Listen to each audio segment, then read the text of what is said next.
no defraudes a tu alma. ¿Quién defrauda a su propia alma? Defraudar es engañar.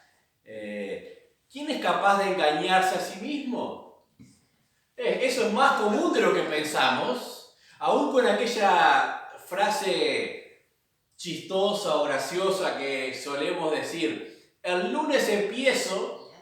En realidad estamos autoengañándonos. El lunes empiezo la dieta en forma de chiste, pero en verdad nos autoengañamos y convencemos que ya vamos a hacer algo bueno para nosotros, cuando en realidad no queremos hacer lo que nos gusta, nada más, no importa si es bueno o si no es bueno.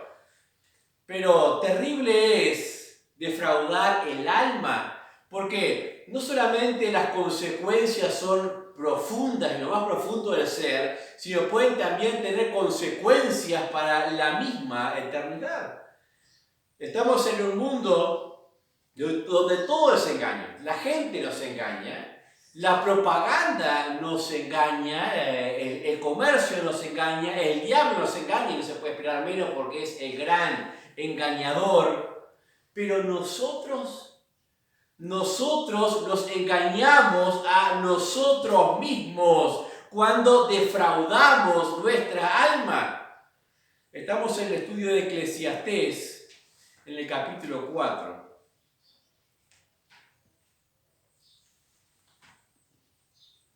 Eclesiastés capítulo 4, versículos 4 al 16, vamos a leer.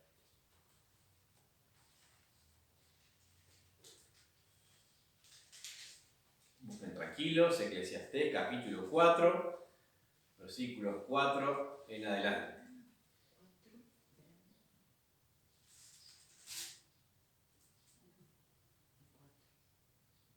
Versículo 4 dice, he visto asimismo que todo trabajo y toda excelencia de obras despierta la envidia del hombre contra su prójimo. También esto es vanidad y aflicción de espíritu.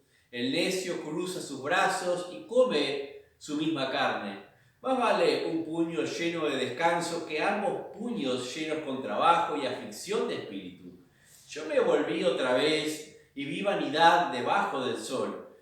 Está un hombre solo y sin sucesor, que no tiene hijo ni hermano, pero nunca cesa de trabajar, ni sus ojos se sacian de sus riquezas, ni se pregunta, ¿para quién trabajo yo y defraudo mi alma del bien? También esto es vanidad y duro trabajo. Mejores son dos que uno, porque tienen mejor paga de su trabajo. Porque si cayeren, el uno levantará a su compañero, pero hay del solo, que cuando cayere no habrá segundo que lo levante. También si dos durmieren juntos, se calentarán mutuamente más. ¿Cómo se calentará uno solo? Y si alguno prevaleciere contra uno, dos le resistirán, y cordón de 3 dobleces no se rompe pronto. Mejor es el muchacho pobre y sabio que el rey viejo y necio que no admite consejos.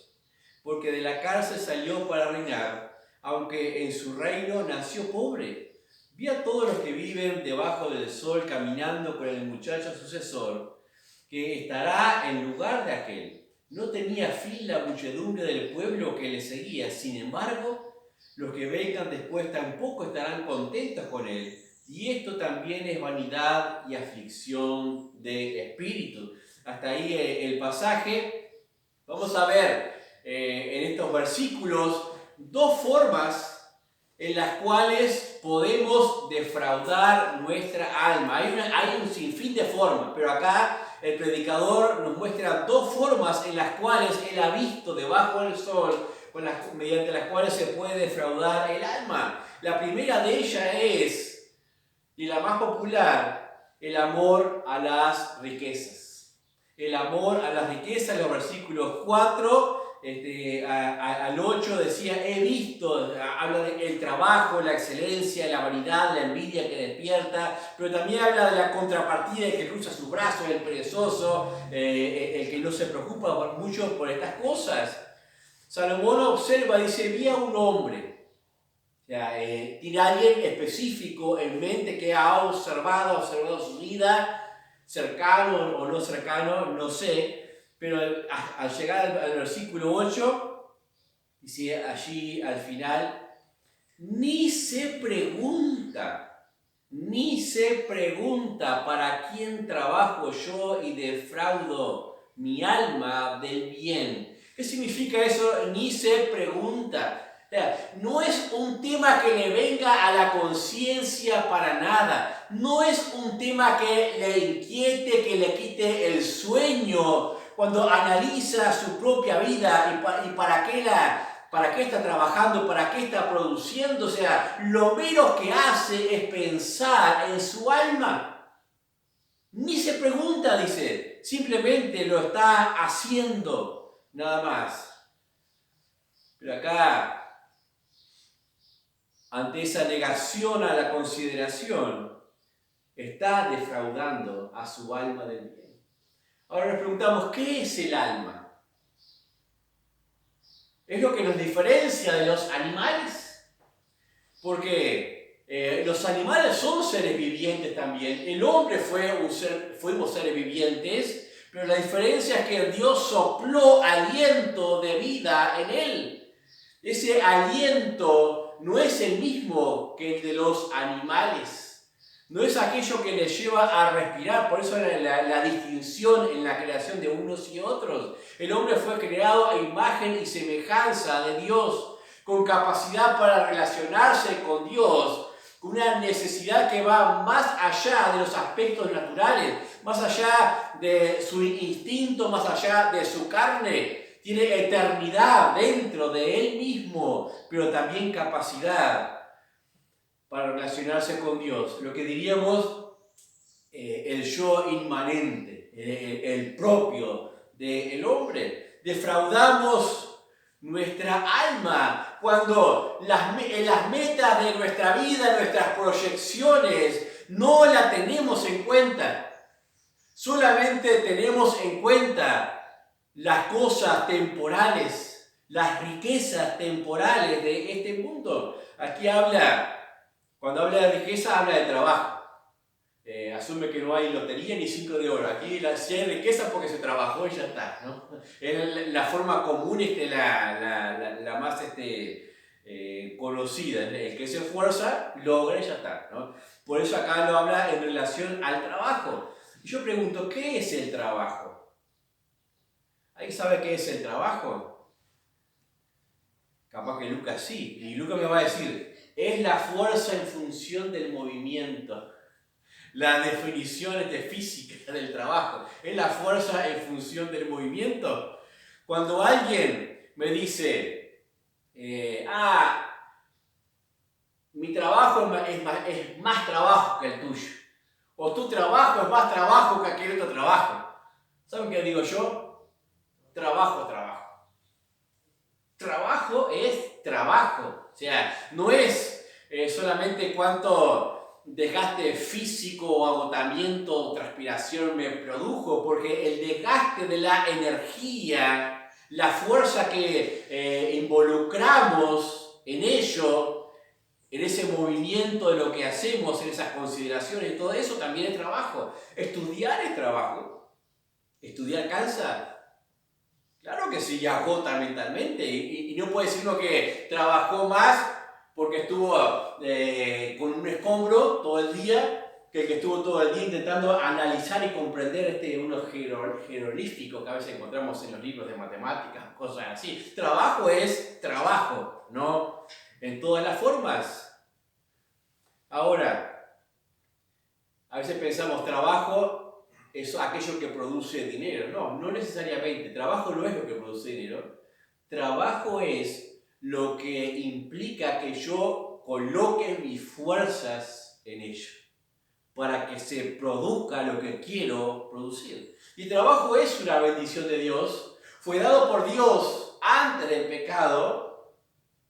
Al hombre se le dio esa facultad de tener posibilidad de generar fuerzas. Por esas fuerzas, movimiento, juzgar la tierra o mantener su orden, y al mismo tiempo le dio capacidad de recuperación de esas fuerzas en su propio organismo. Estableció incluso un día especial, digamos, 6 días trabajarás y el 7º descansarás. Porque Dios organizó todas esas cosas, la importancia del trabajo, la importancia de la renovación de la fuerza, la energía, y nos dio capacidad para todo ello. El asunto es no qué es trabajo, sino cuál es el objetivo de mis trabajos. ¿Cuál es el objetivo por el cual yo desenvuelvo mis fuerzas? ¿A qué apunto día a día? Tenemos trabajo a corto plazo. Por ejemplo, quiero un iPhone, por decir algo, ¿no? Los jóvenes, lo que sea. Y a veces hacen trabajo para los padres. ¿Qué más quiero hacer? Yo quiero hacer, dame tareas para que así me puedes regalar tal cosa. En realidad, ganárselo. Entonces, es trabajo porque implica esfuerzo.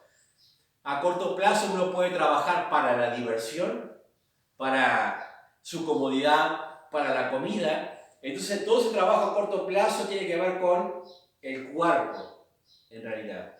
Tenemos un trabajo que es a mayor plazo o a largo plazo, puede ser trabajo del estudio, la preparación, la edificación social, interacciones, todo ese tipo de cosas. Eso tiene que ver de alguna manera con el espíritu, con la mente. Y después tenemos un trabajo que es hacia la misma eternidad, con un valor eterno, y eso tiene que ver con el alma. Y la pregunta que hace allí en el versículo 8, ¿para quién trabajo yo? ¿Para quién estamos trabajando? Y tenemos que distinguir entre esas tres áreas de nuestra vida, porque somos un ser integral. No solamente somos cuerpo, no solamente somos espíritu, mente, también somos alma. Y si enfocamos todas nuestras fuerzas o esfuerzos en una de las áreas nada más, terminamos defraudándonos a nosotros mismos en esa área que estamos dejando de lado. ¿A quién defraudamos? A veces es fácil decir, en relación a las cosas eternas, Dios, te encomiendo mi alma, cuídala. Mientras yo me ocupo del cuerpo y de la mente y del espíritu y de todas las otras cosas, eso es como decir el lunes empiezo. Eso es defraudarnos a nosotros mismos. En ocasiones, a través de esa búsqueda de la mucha actividad, de mucho esfuerzo o la utilización de fuerzas, a veces el hombre solamente está buscando una identidad en la sociedad, está buscando hacerse un lugar en este mundo, especialmente los más jovencitos, los adolescentes, que no encuentran esa oportunidad y a veces intentan crearse esa identidad y ponen todas sus fuerzas en ello, ya sea a través del estudio, del trabajo o de lo que sea, para encontrar un propósito a lo que es su vida. Pero nos olvidamos muy a menudo que somos un ser tripartito. Espíritu, alma y cuerpo. Espíritu, mente y cuerpo. Eso no habrá una identidad completa, no habrá una identidad real si no hemos tenido en cuenta esas tres áreas. Tendremos una identidad frágil o incompleta si solamente hemos tenido en cuenta una de esas áreas para lo que es la utilización de nuestras fuerzas o nuestro trabajo. Salomón hace un análisis horizontal de lo que es el trabajo del hombre, ¿no? Y ahí lo tenemos, por ejemplo, el versículo 4 dice, he visto asimismo que todo trabajo y toda excelencia de obras despierta la envidia del hombre contra su prójimo. He visto. Lo que dice acá del trabajo no es un mandato de Dios, no es un mandamiento, no es un dogma, es solamente una apreciación de Salomón en su sabiduría. Por eso dice, he visto, esto es lo que yo he visto y he entendido por la capacidad que Dios me ha dado de poder entenderlo. Es una observación particular. Ahora, decimos, pero si está en la Biblia, esto es la palabra de Dios. Pero en realidad Dios nunca anuló el carácter, ni la persona, ni la experiencia del instrumento que utilizó para escribir su palabra. Entonces, que sea palabra de Dios no significa que no sea también la apreciación personal de Salomón en ese tiempo. Una cosa no quita la otra. La primera observación que hace ahí es que, en el versículo 4 al 6, que el trabajo despierta envidia. Uno ve trabajar a otro, yo quiero trabajar también. No es envidia. El trabajo despierta envidia por lo que produce, por lo que genera, ¿no? Porque no a todos les gusta trabajar de la misma manera, y creo que va más allá de la enseñanza paterna, esas cosas, tienen que ver mucho más con la percepción particular del corazón de cada uno. Todos somos diferentes, todos tenemos percepciones diferentes de identidades. Entonces, no todo es la culpa de los padres en la educación. Es la percepción particular en cuanto a cómo mira o cómo uno ve el trabajo. Dice el versículo 5, el necio cruza sus brazos y come su misma carne. ¿A quién se refiere aquí? Al perezoso. Si usáramos una palabra del lenguaje cotidiano, al vago. Al que no quiere trabajar, ¿no? Pero acá dice la Biblia, es base específica, habla de una necedad, de algo voluntario en el cual el hombre se ha empecinado en hacerlo de una forma que no es la apropiada, no es la correcta, no es lo que Dios ha establecido, porque Dios ha establecido el trabajo, como dijimos. Dice, Él no quiere ocupar sus fuerzas en el trabajo. Entonces solamente va a tener la posibilidad después de envidiar a aquel que sí, el logro de aquel que sí ha conseguido algo con su trabajo. Vamos a ver, no desmarquen aquí, en Proverbios, está muy ligado Proverbios a Eclesiastés, obviamente por el escritor, Proverbios 13:4, dice, el alma del perezoso desea y nada alcanza, mas el alma de los diligentes será prosperada. En ocasiones, los perezosos, los que no están como queriendo esforzarse para conseguir las cosas, a veces pueden tener una apariencia de capaz que menos materialista, más espiritual. No tiene nada que ver una cosa con la otra, ¿no? Acá la Biblia es clara porque dice, todos tenemos deseos.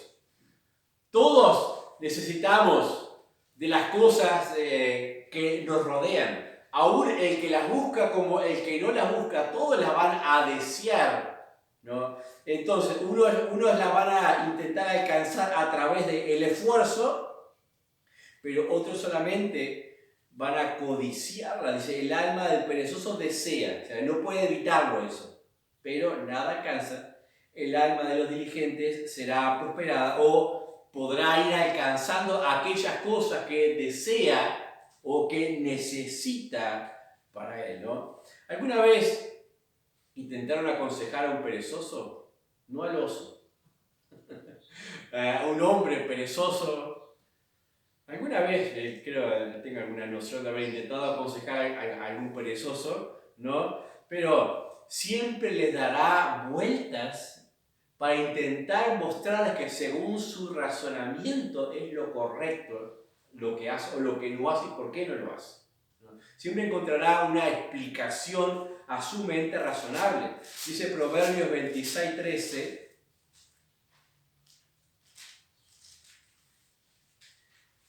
dice el perezoso, el león está en el camino, el león está en las calles. Como la puerta gira sobre sus quicios, así el perezoso se vuelve a su cama. Mete el perezoso su mano en el plato y se cansa de llevarla a la boca. En su propia opinión, el perezoso es más sabio que 7 que sepan aconsejar. Entonces, cuando vayan a aconsejar a un perezoso, vayan 8 por lo menos. Porque hasta 7 él se va a considerar más sabio.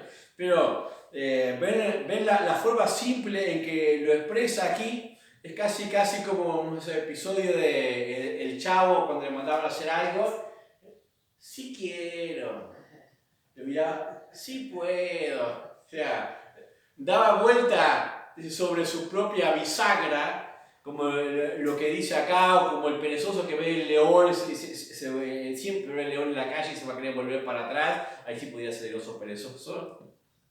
Pero ese es su razonamiento, en su propia opinión, él tiene la razón. Equivocados están todos los otros que le dicen lo que tienen que hacer siempre. ¿Quiénes son para meterse en su vida? Para decir, oh, mi vida. Allí continuamos en Eclesiastés, el mismo versículo 6 dice, más vale un puño lleno con descanso que ambos puños llenos con trabajo y aflicción de espíritu. El lado opuesto al perezoso es la adicción al trabajo. Eso es, los dos puntos son malos. El que quiere tener los dos puños llenos, así como el tío rico de los patos, del MacPato, eso que abrazaba todo, no ponía ni una moneda, ¿no? Porque ¿qué es lo que lo está motivando? Está defraudando a toda su alma por causa de la riqueza o la acumulación de riqueza. El otro defrauda, el perezoso defrauda a veces su alma, su cuerpo y todo lo demás a través de su propia presa. Pero el trabajo llega a ser a veces un propósito de vida, un propósito en la vida. ¿Y qué pasa cuando ya no lo tenemos? El versículo 6 en realidad muestra un equilibrio ahí. Porque dice, más vale, ¿cuántos puños? Un puño lleno con descanso. ¿Y el otro? ¿Qué tiene el otro? El otro está ocupado. El otro está agarrando lo que tiene que agarrar. O sea, no de más lo necesario, pero un puño con descanso. No los dos, ¿no? Ahí tenemos el equilibrio entre el trabajo y el descanso. Dios nos ha dado esa capacidad de trabajar, pero también nos ha puesto el descanso para que lo aprovechemos y para que repongamos fuerza. A veces la necesidad de una vida social vanguardista. ¿Qué es eso? De ir observando todo como avanza tecnología, las cosas, y uno tiene que estar siempre a la vanguardia. A veces los jóvenes que están a la vanguardia con sus celulares y los padres se deshacen pensando, bueno, ¿cómo hago para conseguirle lo que me está exigiendo? No tiene que darle nada. Esa es la verdad, ¿no? Que uno tiene que conformarse con aquello que simplemente está a su alcance, pero cuando ya uno no se conforma a eso, viene la aflicción de espíritu, viene el afán, viene la ansiedad, ¿no? Que me lleva a intentar ocupar mis fuerzas y más allá de mis fuerzas en aquello que deseo. ¿Cuándo ocupo más allá de mis fuerzas? ¿Es posible eso? Sí, el endeudamiento. El endeudamiento es ocuparme más allá de mis fuerzas y eso termina siendo una gran aflicción de espíritu porque me va a exigir más tiempo, más trabajo para generar más riqueza, para cubrir lo que ya he gastado y cosas por el estilo. Dice un pasaje más de Proverbios 15, versículos 16 y 17. Mejor es lo poco con el temor de Jehová que el gran tesoro donde hay turbación. Versículo 15, el 17, perdón. Mejor es la comida de legumbres donde hay amor que de buey engordado donde hay odio, ¿no? Y ahí el resumen de todas las cosas. Lo encontramos en Eclesiastés, lo encontramos en Proverbios. Mejor es siempre el temor de Jehová. Dentro de todas las consideraciones que hago, ¿cuál es mi tesoro? ¿Qué estoy procurando hacer crecer en mi vida? ¿A qué le doy mayor trascendencia? ¿Por qué me sacrifico más? ¿Cuánto hago de ese sacrificio para mi alma? Para mi comunión con Dios, para mi desarrollo, para mi eternidad. ¿Cuánto ocupo de mis fuerzas en estas cosas? Tal vez defraudamos nuestra alma. Defraudamos a veces por las cosas materiales, terminamos defraudando incluso a la familia, defraudando las amistades, defraudando la calidad de vida espiritual. Lo segundo que ve en relación al trabajo Salomón, en el versículo 8, en cuanto a la motivación, dice, ni se pregunta, aquí está, ¿para quién trabajo yo? ¿Para quién trabajo yo? ¿Para quién estás trabajando? Ah, pero yo ya me jubilé, no trabajo. No he jubilado. No, trabajo es todo uso de fuerzas. Todo uso de energías es trabajo, ¿no? Entonces, ¿para quién estoy trabajando yo? Esa es la pregunta que tenemos que hacernos.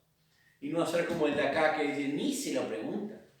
A veces andamos por la vida y ni nos preguntamos eso. Si no lo hacemos, estamos defraudando algo o a alguien de nosotros mismos, ¿no? De nuestro ser integral. A veces trabajamos para nuestro propio orgullo. A veces trabajamos solamente para que nuestras propias consideraciones.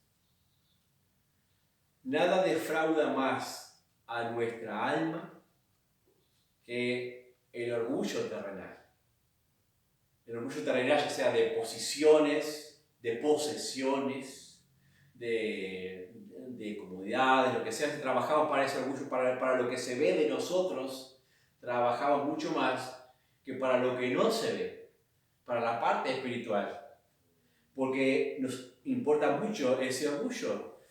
Cuando llegamos al final de una jornada, un día de esos, piensen en el día más agotador.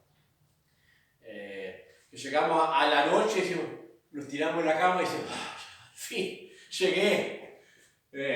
Y a veces hasta se nos quita el sueño por la aceleración que tenemos en nuestra cabeza, en nuestros músculos, por esa energía que tuvo todo el día así, a golpes y nos produce calambres después cuando frenamos.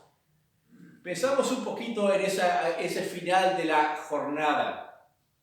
Algo de esas fuerzas que saqué así a granel fueron para mi alma. ¿Se han preguntado, intenten preguntárselo en esa jornada que termine así, agotados? ¿Algo de esas fuerzas fueron para mi alma o le defraudé? Eso es una linda pregunta. Y lo segundo, entonces, en primer lugar defraudamos el alma con el amor a las riquezas, las cosas de la vida. Y la segunda observación que hace Salomón, defraudamos nuestra alma viviendo en soledad. ¿Qué es eso? ¿Cómo es posible eso? Vamos a ver lo que dice. Versículos 9 en adelante decía, mejores son dos que uno, porque tienen mejor paga de su trabajo. Porque si cayeren, el uno levantará a su compañero, pero hay del solo, que cuando cayeren no habrá segundo que lo levante. También si dos durmieren juntos se calentarán mutuamente, mas ¿cómo se calentará uno solo? Y si alguno prevaleciere contra uno, dos le resistirán, y cordón de 3 dobleces no se rompe pronto. En realidad tiene que ver con la independencia. Que es linda la independencia, me encanta. Pero ¿es buena? Una cosa que me guste y otra cosa ¿es buena para mi alma? Lo que pretende mostrar aquí es el peligro de mirar solo por uno mismo. Cuando miramos solo por nosotros mismos, a veces es fácil generar eso que decía desde los versículos anteriores, el versículo 8. Está un hombre solo, sin sucesor. O sea, para él es muy fácil ocuparse de las cosas y tener todas las cosas. Es mucho más fácil en ciertas etapas de la vida poder hacer eso, no tener que pensar en otro, no pensar en necesidades de otro, pensar en uno mismo. Ese egoísmo de la independencia a veces es funcional, es pragmático, pero no es lo que Dios quiere. Porque fuimos diseñados nosotros para la comunión, para el compañerismo. No fuimos diseñados para el aislamiento. La idea del aislamiento solamente tiene que ver con el orgullo independentista. Nada más. El 25 de agosto recordamos la declaratoria de la independencia, pero dependemos de todos, en realidad. Dependemos de nuestros vecinos, países, de Europa, de todos lados. O sea, la declaratoria de independencia fue buenísima para las leyes internas, pero la realidad de la independencia no es tal así. No es tal así, ¿no? Pero cuando el hombre es orgullosamente independiente, también está defraudando su alma y aún su espíritu, le sumaría yo en este aspecto. ¿Por qué? Pensaba, la independencia del pobre es su orgullo, en realidad. Si el pobre quiere ser todavía cerrado, o sea, como el perezoso sería, es más sabio que 7 sabios, o sea, es su orgullo. Y la independencia del rico es su egoísmo. O sea, ¿es pecado una o la otra cosa? Fuimos diseñados para vivir en sociedad. Adán, después de crear Dios al hombre, dijo, es buenísimo que esté solo, pero vamos a complicarle la vida. No, nos dijo eso Dios. Dijo, no es bueno que el hombre esté solo. No es bueno. Porque todas las familias de todos los géneros de los animales tenían su grupo, sus manadas. No es bueno que el hombre esté solo. Porque no fue creado así, fue con un alma capaz de relacionarse como Dios con el Hijo y el Espíritu. Hagamos el hombre a nuestra imagen y semejanza. No solamente para que pueda tener comunión, comunicación, compañerismo con un semejante, sino muy en especial que lo pueda tener también para con Dios.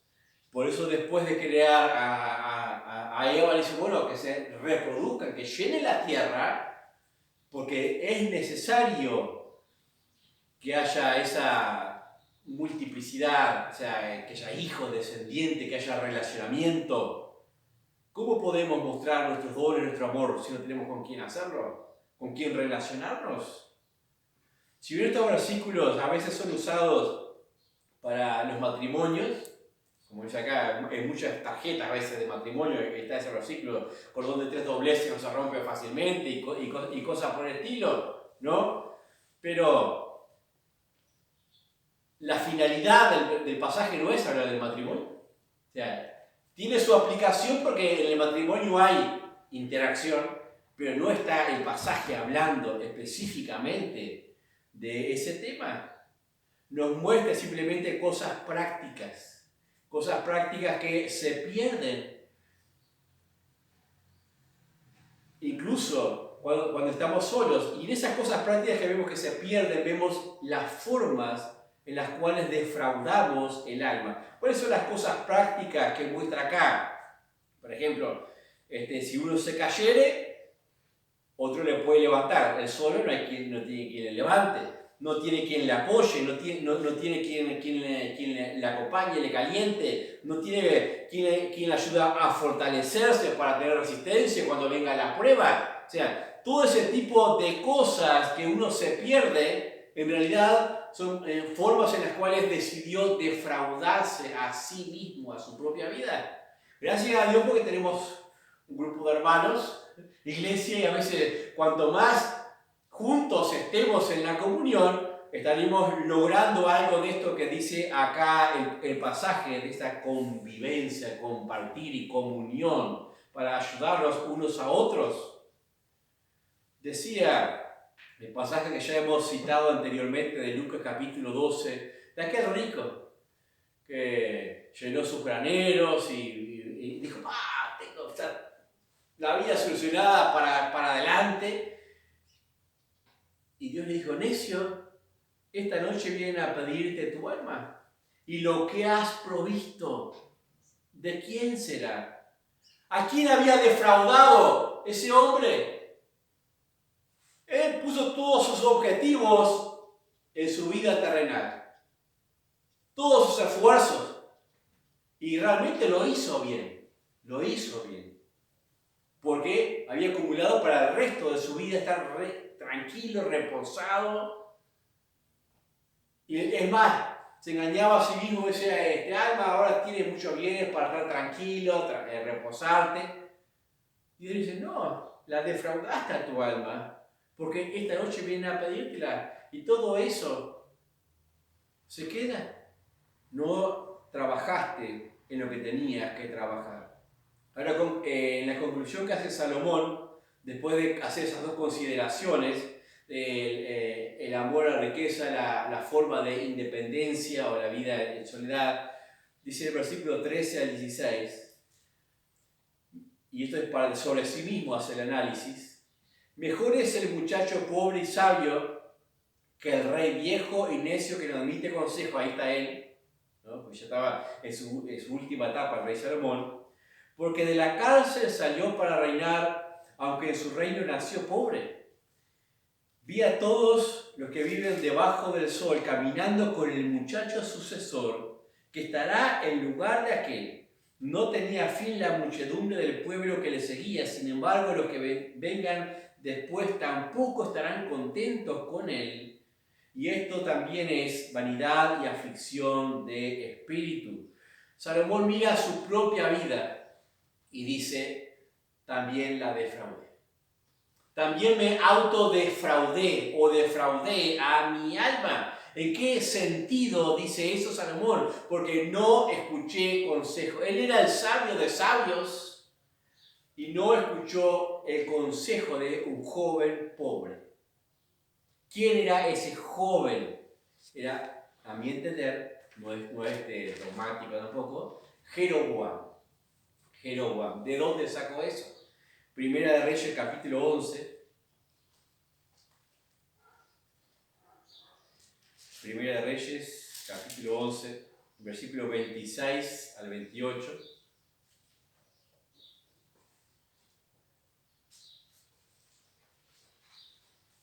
¿Recuerda cómo se llamaba el hijo de Salomón?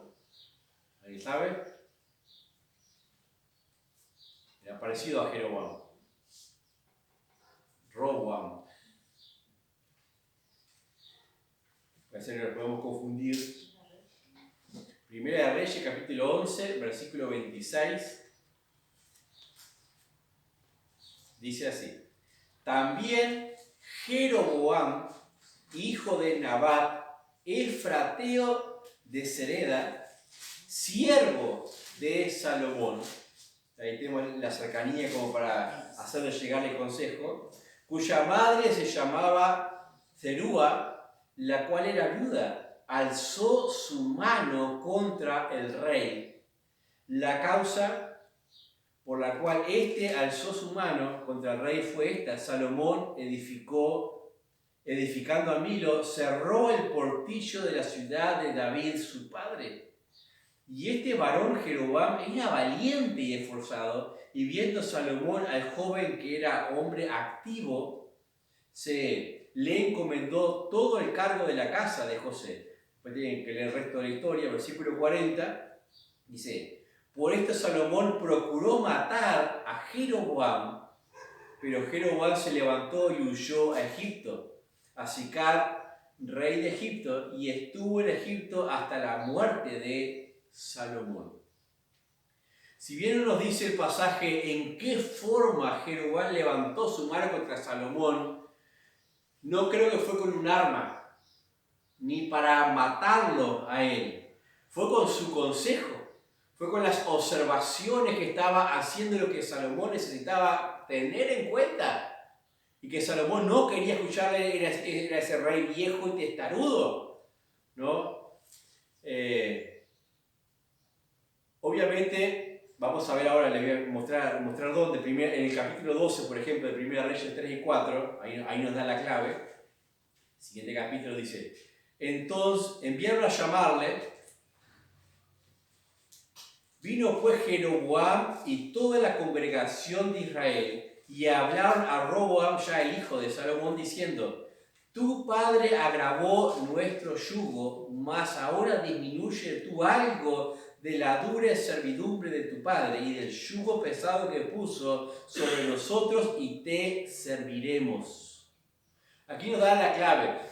¿En qué forma levantó su mano este joven, siervo, pobre, contra ese rey? Con su consejo. Porque Salomón había hecho crecer tanto su riqueza y fue todo en base, la sostuvo en base a impuestos sobre el pueblo. Y este joven le dijo, no, afloja un poquito la cuerda al pueblo. O sea, mira un poco más por las necesidades de los más bajos. Hay injusticia, hay opresión económica. En esa forma levantó su mano contra la carga impositiva, que es lo que vemos acá. Vieron que lo que hoy pasa no es de estos días de la política. Siempre ha habido ese tipo de cosas en la historia, ¿no? Entonces Salomón mira al final de su vida que sí defraudó a su alma, trabajando para tener más poder, más prestigio sobre su casa, y todo eso, dice, desaparecerá. Y lo vio, y Dios se lo comunicó a Jeroboam y le dijo, a ti te voy a dar las 10 tribus del norte, voy a separar a Israel. Una cosa es cierta: tener metas y objetivos claros nos permiten enfocar nuestras fuerzas, y capaz que logramos esas cosas. Sin metas y objetivos no tenemos enfoque de fuerza y a veces no salen los resultados como queremos. Salomón se había enfocado, pero mal, en poder, en prestigio, en fama, y había defraudado su alma. Por eso dice al final de Eclesiastés, el fin de todo discurso oído es este: tema a Dios y guarda sus mandamientos, porque esto es el todo del hombre. Se da cuenta ya en su vejez. El asunto es, ¿cuántas de nuestras metas y objetivos son realmente lo más importante que debo hacer? Vamos a esperar a la vejez para decir, no, me equivoqué. ¿Por qué no hacer observaciones hoy día? ¿Por qué no preguntarnos si nuestras metas y objetivos no estamos defraudando nuestra alma? A veces son decisiones que tenemos que hacer. Si no voy a seguir con esto, no voy a seguir con aquello, porque estoy dejando a mi alma afuera. Estoy dejando mi bien espiritual afuera. Estoy dejando a mi Dios afuera. Estoy dejando mi edificación afuera. Estoy dejando mi servicio a Dios afuera, mi adoración afuera. ¿Cuál es el propósito de tu vida? A veces miramos llanamente a la familia común, ¿no? A veces para algunas mujeres el propósito de su vida es su marido, atender a su marido, hacerle todos sus gustos, todos sus caprichos, todas sus cosas y tenerlo así. Ahí tenemos el ejemplo, Marianela con Luis lo tiene así. No, una broma. Pero, o al revés, la esposa, tenerla así, allá arriba. ¿A qué esposa no le gusta eso? A todas, ¿no? O los hijos, eso es lo más común. Los hijos, la vida por mis hijos, muero a mí mismo, a todo lo que tenga que morir. Mis hijos son lo más, mi objetivo en la vida. Después de eso yo no quiero más nada. ¿Está bien eso? ¿No estamos defraudando el alma? Ahí. Los bienes, peor todavía, ya lo hemos explicado.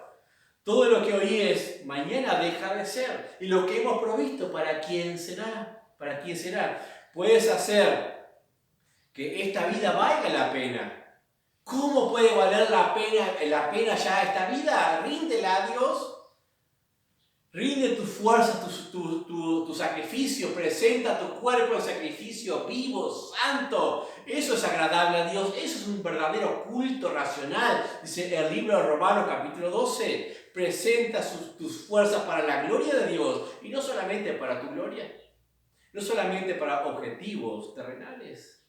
No defraudes tu alma. Vamos a dejar por aquí, vamos a orar.